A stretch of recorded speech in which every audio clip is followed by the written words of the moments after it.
Paz do Senhor Jesus a todos, irmãos e irmãs da Igreja Batista Shalom Adonai. E a todos os irmãos também que nos assistem no canal da igreja, nossa igreja amada.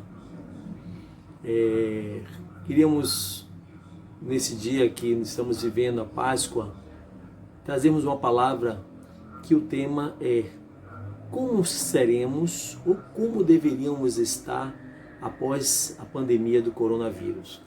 Interessante que eu queria deixar um texto da palavra de Deus para todos nós, que está lá em Hebreus 11, versículo 7, que diz o seguinte: pela fé, Noé é divinamente avisado das coisas que ainda não se viam.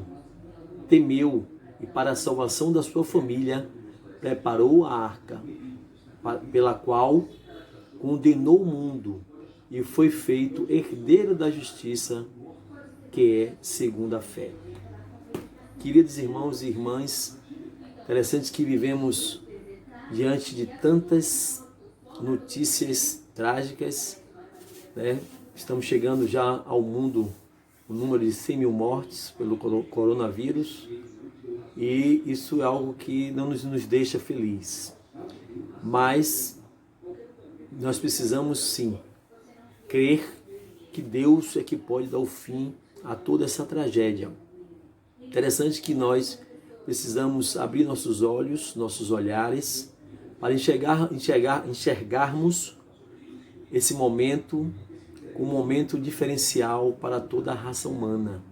Não podemos, como ouvi hoje, um certo cantor dizendo que isso que está acontecendo é fake news, que na realidade não existe nenhuma pandemia, que isso é somente um golpe econômico.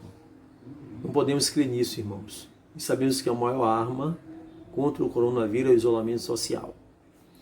São muitas mortes, são muitas notícias do mundo inteiro.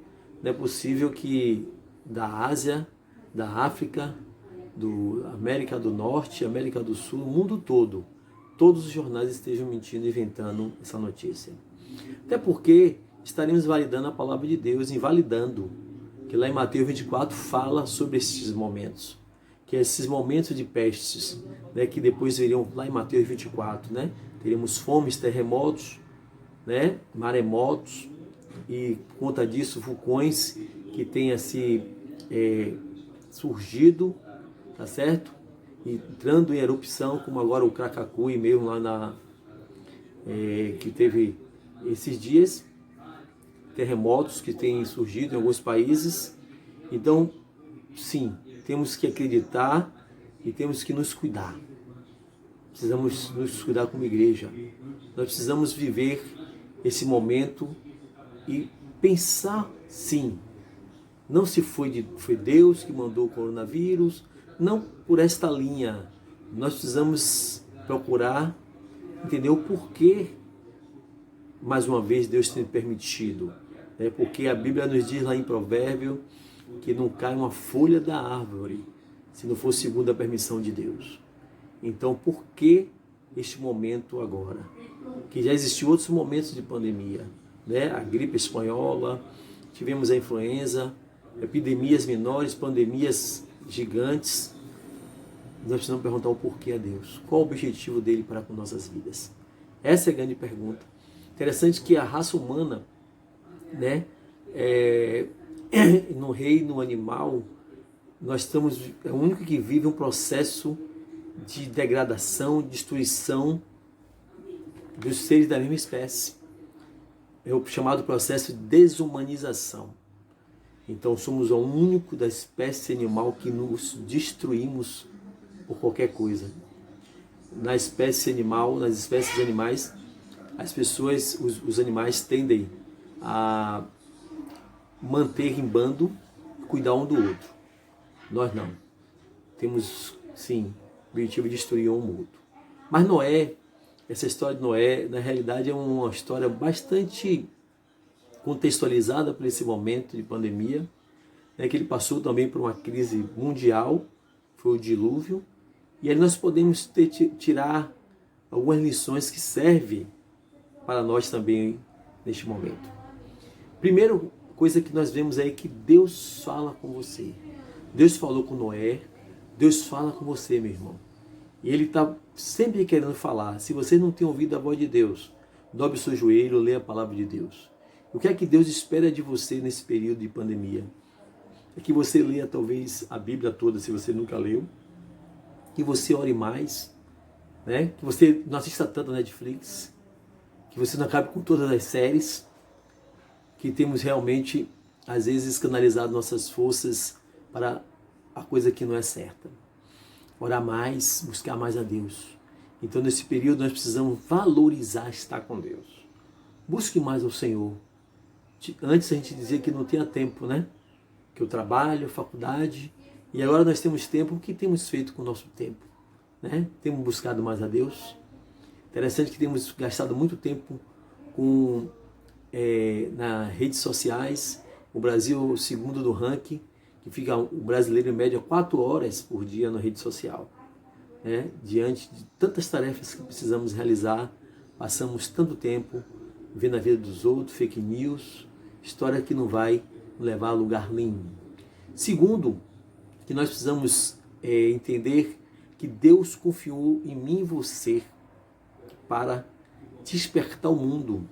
Assim como foi com Noé, somos nós que Deus quer usar para ser o aio do mundo, para despertar o mundo, para trazer ao mundo as respostas. Talvez se não tivermos respostas, mas sim esperança. Você e eu somos a esperança que Deus colocou neste mundo. Deus confiou em mim, confiou em Noé e na sua família, para que o mundo pudesse ouvir a sua mensagem. Terceiro, Noé aprendeu a obedecer sem reclamar. Interessante que vivemos um momento de rebeldia completa, em que as pessoas reclamam de tudo, estão insatisfeitas com tudo, com todos, e Noé simplesmente aprendeu a confiar em Deus, a confiar no seu Senhor, no seu Deus. Lá em 1 Pedro 5,7 diz assim: lançando sobre ele toda a vossa ansiedade, porque ele cuida de vós. Deus tem cuidado de você, meu irmão, minha irmã. É Deus que vai cuidar de você. Interessante, por mais que você seja inteligente, por mais que você tenha tudo organizado, mas é o Senhor que cuida de você e de mim. Então, não deixe de ser levado por palavras equivocadas. Noé, quando estava ali, no processo de obediência a Deus, quantas palavras deve ter ouvido, né? Que não iria e nem iria te edificar, e edificar ele, nem a família dele, ou tirar ele do propósito de Deus. Mas ele continuou firme e forte. Tape seus ouvidos para a voz do inimigo e ouça simplesmente a voz do Senhor. Quarto, passou a fazer a arca. O processo de obediência demorou 100 anos. E com certeza 100 anos pregando a palavra, porque a própria construção da arca já era uma pregação da palavra. Quando nós estamos saindo para a igreja, quando você vai para a sua igreja, quando você está envolvido com o trabalho do Senhor, com a palavra de Deus, a sua vida tem que ser uma verdadeira pregação da palavra de Deus. Né? Interessante que ele começou a trabalhar e precisamos valorizar o trabalho. Quantas pessoas às vezes têm seu trabalho e não levam a sério? Noé trabalhou, tá certo? E pregou. Nós precisamos entender que é isso que Deus nos chama, para nós sermos pregadores da sua palavra, propagadores da sua mensagem, porque nossa estadia aqui, nossa peregrinação é muito rápida na terra. E a igreja ela tem essa função, que acima de tudo muito mais importante que a social, que também é importante. Mas somente você e eu podemos trazer a palavra de vida. Que pense comigo, dessas 100 mil pessoas que já foram contabilizadas e mortas, será que todas morreram com Cristo? Somente nós poderíamos estar levando a mensagem nesses lugares. Se pudéssemos pregar, né? Nesses lugares seria muito bom. Que a Bíblia diz, prega a tempo e a fora de tempo. Nós temos que não pregar o tempo todo. Interessante que na arca Noé pôde, com seus familiares, se conhecer melhor. Nesse período de pandemia, Deus espera que nos conhecemos melhor. E às vezes moramos no mesmo teto, mas não nos conhecemos. Quantos casais, quantos filhos e pais não se conhecem verdadeiramente? Conhecer é ter intimidade na Bíblia, intimidade profunda. Nós precisamos nos conhecer. precisamos realmente viver essa experiência de estarmos juntos esses dias, para a partir daí sim começarmos a ampliar nossos horizontes como família. Então valorize a família. Interessante que Noé, ele não conseguiu salvar o mundo, mas ele salvou a família dele.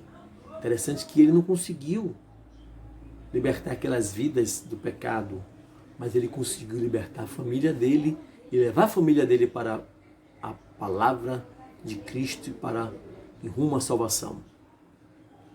Interessante que outra coisa que percebemos em Noé é exatamente a parceria e comprometimento, companheirismo entre seus familiares, né? Nesse momento de pandemia que estamos em casa, precisamos ser companheiros, parceiros, cada um fazendo a sua parte, ajudando um ao outro, né? Jovens lavando seus pratos, maridos também ajudando a esposa, tá certo? Estando juntos, assistindo um filme, é claro, que nós precisamos ter um momento de distração, mas um momento também de estarmos como família, tá certo? Nos ajudando mutuamente, psiquicamente, tá certo? E espiritualmente. Precisamos estar juntos. Valorize a sua família, tá certo? E, acima de tudo, valorizar também a ajuda. Essa parceria, esse companheirismo, é nós entendermos que é nesse momento que nós vemos e entendemos o amor de Deus para conosco. Né? Valorize quem tem te ajudado. Né? Incentive para que as pessoas te ajudem mais. E a igreja é assim, é um lugar de ajuda mútua, né? Que as pessoas se ajudam uma ou outra. Vive uma verdadeira mensagem. E por fim, sétimo, né? Sua vida tem que ser um testemunho, será o diferencial. É isso que Deus espera, que nós saiamos desse momento diferente como entramos. Carta viva para Cristo. E que você possa exercitar mais a sua fé. Que nós possamos exercitar a nossa fé. Mesmo dentro de casa, mas o poder da oração é muito grande. A Bíblia diz lá em Tiago 5,16 que a oração do justo muito pode os seus efeitos. Que Elias era um homem pecaminoso, com as mesmas concupiscências carnais que a nossa, e que ele orou por 3 anos e meio e não choveu em Israel. Então ele teve ali naquele momento de luta, de dificuldade, tá certo? De perseguição, uma experiência grandiosa com o Senhor, até mesmo de dar ordem à natureza, como Cristo deu, através de Cristo, da palavra de Cristo. Então nós precisamos valorizar a Cristo e a nossa fé. E se você, meu irmão, meu amigo, ainda não tem entregue a sua vida a Jesus, entregue sua vida a Cristo, porque a melhor escolha que o homem faz é verdadeiramente se aproximar de Jesus. A sua fé voltada para o verdadeiro Deus, o Deus de amor, que morreu na cruz por você, por mim, para que nós não pudéssemos nem precisássemos passar por isso. Mas infelizmente, tudo isso que vivemos é fruto do pecado humano, a soberba humana, porque Deus construiu o homem, construiu o mundo, o homem, e disse que tudo era muito bom, e colocou ele no jardim do Éden para que ele pudesse viver bem, sem se preocupar com nada. Mas o pecado, o meu pecado, o seu pecado, nos afastou de Deus. E para isso nós precisamos dar lugar a Deus. Que assim como Noé, que a gente possa passar pelo nosso dilúvio, por nossa pandemia, por nossa família salva. Não só salva fisicamente, mas salva espiritualmente. E que nós possamos chegar lá, tá certo? No final de tudo isso, tá certo? Com uma renovação espiritual, uma renovação de pensamento, uma transformação de vida. Porque senão tudo isso foi em vão. Nada na terra acontece à toa. A pergunta que temos que fazer é que eu falei no início: por que Deus permite? Não se foi ou não foi Ele. Isso é questão teológica. Mas por que permite e por que Ele permitiu comigo também, na minha história, na minha vivência histórica. Que você possa crer que assim como a Páscoa, que é um momento de transição, em que Cristo se entrega por mim e por você, de libertação, que é isso que Deus almeja de mim e de você, que sejamos homens livres em Cristo, para servirmos com toda intensidade e verdade. Que Deus nos abençoe, nos dê uma Páscoa maravilhosa e que muito em breve estaremos juntinhos, reunidos na igreja, fisicamente. Talvez esse momento é o momento de você valorizar essa ausência e Deus vai dar a oportunidade de você estar mais vezes na igreja, tá certo? Trabalhando mais para Ele, assim como foi Noé. Incansavelmente trabalhou e o texto diz que se ele não obedecesse, se não ouvisse, a sua família iria perecer. Se você tem ouvido a voz de Deus, dê lugar a Ele em nome de Jesus. Que Deus abençoe a todos. Amém.